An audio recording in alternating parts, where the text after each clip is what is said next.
Video games always influence other video games. Some series wouldn't be made without this factor. Platforming games wouldn't be a thing without Mario. Fighting games would be nothing without Street Fighter 2. Console shooters wouldn't be as popular as they were without Halo. This is commonplace in the video game industry. The newest iteration of this trend could be the Dark Souls games. Many games have been made in this series, but there have also been a fairly good amount of imitators. Unlike other examples of this though, this could be a detriment to games that work in this similar fashion. However, it could also be beneficial. It's hard to tell as this style of gameplay is still relatively new. But that is what this video is for.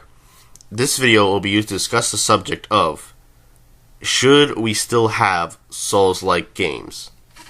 The first type of these games was back in 2009 with the release of Demon's Souls.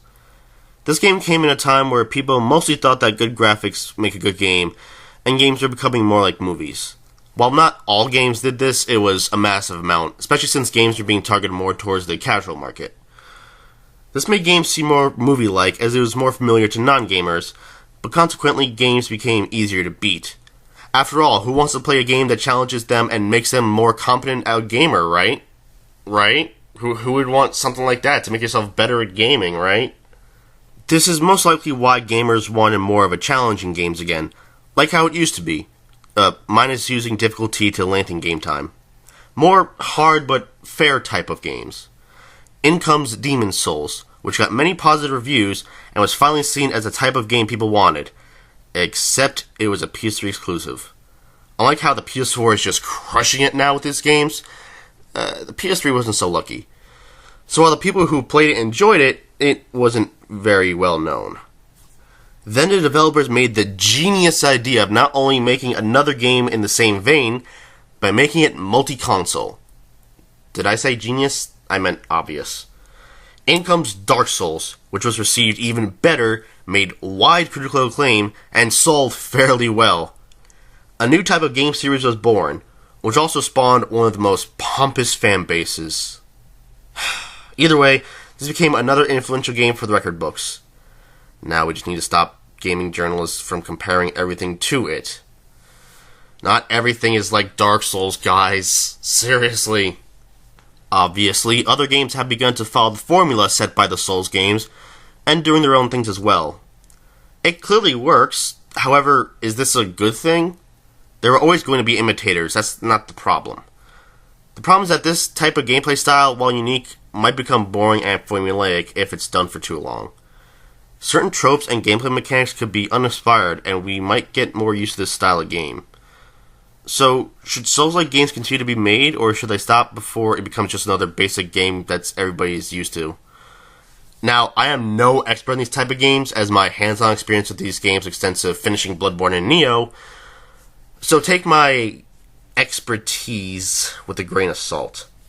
Dark Souls was a fresh and distinctive experience, but some people already started to get bored of the series by the third game. Now, this could solely be in the Dark Souls series, but that's already showing early signs of the problem. The ideas are clearly there, as almost every game of this type has unique locations, bosses, and lore, but that does not always equal success. I'm going to go through as many Souls and Souls-like games as I can, and see where it might get old and where it shines, and see if the positives outweigh the negatives and prove whether or not this style of game should stay. Demon's Souls was of course the first of this style of game. The atmosphere is fantastically done and the level variety was great. However, some mechanics were a bit clunky, but they would be fixed later in the games, but it's a detriment in this one.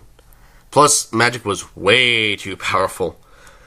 As it was the precursor, it still had great things about it, but its potential would not be fully realized until later.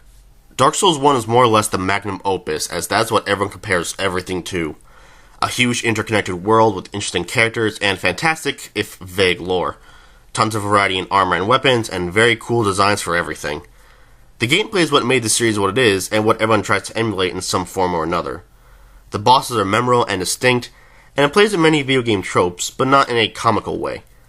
However, the game is not always clear in explaining where to go and what to do, and the fact that the world had to be fully traversed until you unlocked warping is a big detriment. Regardless, there is a reason why this is so beloved. Dark Souls 2 is still a great game from what I'm told, but is the weakest in the series. While improvements were made to combat and weapon durability, the originality of the bosses were severely lacking, and the lore was underwhelming. The Scholar of the First Sin edition does manage to fix many issues, so it didn't leave too bad of a taste in people's mouths, but it's still kind of the black sheep of the bunch. Dark Souls 3 definitely made even more improvements, gave us even more memorable bosses, helped to expand the lore, and more or less gave closure to the series. However, the game just didn't seem as inspired, and oddly enough, banked on DS1 nostalgia a bit. There were great moments, don't get me wrong, but it just felt like rinse and repeat by this point. Bloodborne is something that helps against the argument of the series being stale. Brand new setting, new lore, gameplay being basically the same, but mixed up enough to feel much different, and very awesome and creepy designs for practically everything. Things were similar enough that veteran Souls players could jump right in and not feel too alienated, yet also worked for anyone new to the gameplay style. The Victorian setting might be something that helped more than people might believe. Demon's Souls and all the Dark Souls games are heavily medieval based, so seeing that constantly, even if it is varied up from game to game, might get stagnant. Bloodborne, meanwhile, has a whole new look that really sets it apart. Yes, the clothing and weapon variety is severely lacking in comparison, but I think that it helps make everything feel more special, and weapon-wise, give more focus to the individual strengths and weaknesses of each weapon, as there are very little copies. I might be a little biased, as this was my first Soul-style game that I played, but I think that what I said still stands. The world wasn't as interconnected as Dark Souls 1, but then again, not many games of the type did anywhere near as well as Dark Souls 1, not even its own sequels. I love dragons as much as the next guy, but giving us more Bram Stoker and H.P. Lovecraft influenced monsters made it feel more unique from other games. How many games have dragons compared to a mix of Victorian-era monsters and aliens from the center of the earth? Exactly. So in summary so far, Demon's Souls set the series off to a good start, but Dark Souls perfected it. However, as games went on, the sameness really started to show, yet Bloodborne managed to show that there are plenty more opportunities, and showing that nothing has gotten stale just yet. And now we get to the games that are highly influenced by the previous games mentioned. Lords of the Fallen is the first Souls clone, and from what I'm finding, was pretty well received, but still had a fair bit of problems, a very clunking feel being a major sticking point. The storytelling is a lot more traditional instead of the vagueness of the main Souls games, which is a positive or negative depending on one's view. The game seemed more like a research team tried to replicate what made Dark Souls great without really understanding it. It just seemed generic and not very memorable. This is an example of a Souls-like game that has potential, but doesn't really work.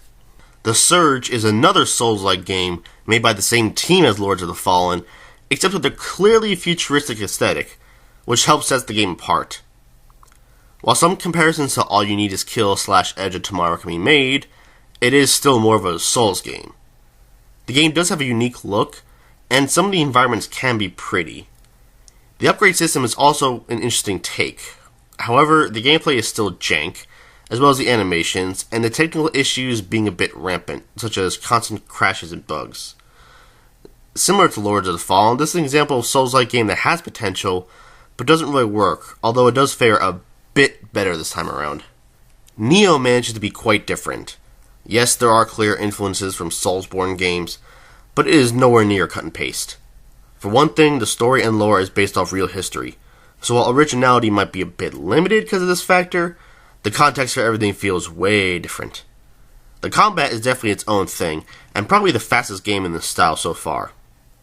Taking from Japanese mythology might take the originality of the bosses and enemies away a bit, but does not hinder the bosses at all.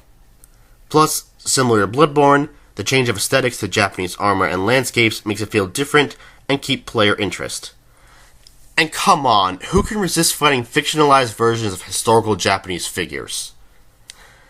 This is an example of how games like this can still be interesting and not predictable and formulaic. Hyper Light Drifter is also quite different from the mold, despite some similarities. It has a lot more Zelda influence mixed in as well, which is a nice mashup. The art style is definitely its own and is beautiful and crisp. Honestly, this seems like one of the least Souls-like games. If you're wondering why it's on here, it's because there are still a few similarities, and doing research for what people consider as Souls-like, this game came up. The story is told in a very, very vague way, possibly more vague than a Souls game. The gameplay is punishingly difficult, but rewarding should you take the time to master it. However, Hyper Light Drifter does still feel unique and is easily seen as something all its own. This is an example of a Souls-like game that does work, as while there are similarities, it does enough new stuff to not be predictable and stagnant, plus the art style really helps it out. Salt and Sanctuary is another 2D style game, but instead of being bird's eye view, it's straight 2D. While the combat is slightly different from Souls, allowing juggle and air combos, the game is mostly one-to-one in comparison. It does borrow a bit from Metroidvania type games, but as Souls games are sometimes seen as good 3D Metroidvania type games, the comparisons don't leave. This is an example of one that doesn't really work. There are too many similarities and not enough unique ideas implemented well, if at all. Let It Die manages to be a bit unique as the game does not take itself seriously in the slightest, which already differentiates it from its inspirations. And you can jump! The game does have good speed as well, so tactics are probably not at the forefront of gameplay. Whether that's a good thing or a bad thing is up to one's own ideology. The game does seem to fall flat in quite a few areas though. The idea of starting from scratch every time you die can become very annoying, especially if you've gotten used to your build. There are some ways around losing absolutely everything, but it can still be a pain. The controls aren't as smooth as other examples, and the humor might not be appealing to everybody and could be a turnoff. This is an example of a game that doesn't really work. It has cool things about it, but it seems to not hit the right marks. Now, there are more games, and games that also really shouldn't be compared, but these are just a few for comparison. With Code Vein, Death's Gambit, and Ashna on the way, I just hope they don't fall into some of the same bad trappings and become unique games that just happen to have Souls-like formula. As of now, they look a little vanilla, so I hope there are fixes before launch. Death's Gambit does look a bit better, but only playing the full game will we be able to tell if it is or not. I know plenty of types of games have continued over the years while still being similar to how they were to their inspirations, but Souls games have a different vibe, a different formula to what we're used to. I just don't want to become the norm to where if we see a new one, we react like, oh, a new Soul Styles game, instead of, oh, a new Soul Styles game! With all that said though, it's hard to tell if these games should continue. We could get used to enemy placements, certain types of level and their designs, and every time one tries to do something unique, but may not manage to make it feel unique. Hell, even some of the original games have problems that make them tiring already. These games are fun though, and if it's proven to work, the logical thing would be to make more. However, the unique feel of a Souls game might lose its charm if too many games of these types come out, and may or may not work. So, should we still have Souls-like games? So I guess the answer to this question is yes, we should still have these type of games, as they are fun and full of great gameplay, but not so often as we get bored of it. We got a great thing going here, let's try not to lose it.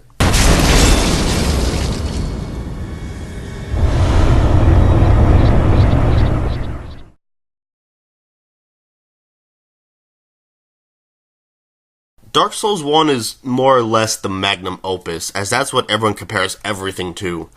A huge interconnected world with interesting characters and fantastic, if vague, lore. Tons of variety in armor and weapons, and very Dark Souls 2 is still a great game from what I'm told, but is the weakest in the series. While improvements were made to combat and weapon durability, the originality of the bosses were severely lacking, and the lore was underwhelming. The Scholar of the First Sin Edition does manage to this is going to be a long recording session. Demon's Souls and all of Dark Souls are heavily medieval based, so seeing that constantly, even if it is varied up from game to game, might get stagnant. Bloodborne, meanwhile, has a whole new look that really sets it apart. Yes, the clothes and weapon variety is severely lacking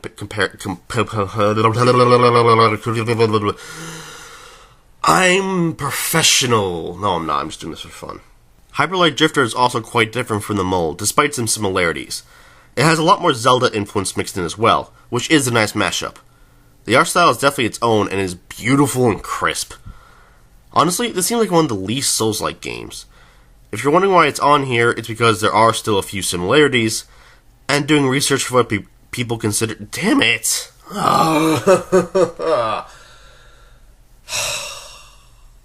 I can never get these in one take. Never. My mouth just will not speak. I stutter and stumble, and I just cannot speak like a normal human being. Does not fucking compute. Let's go again.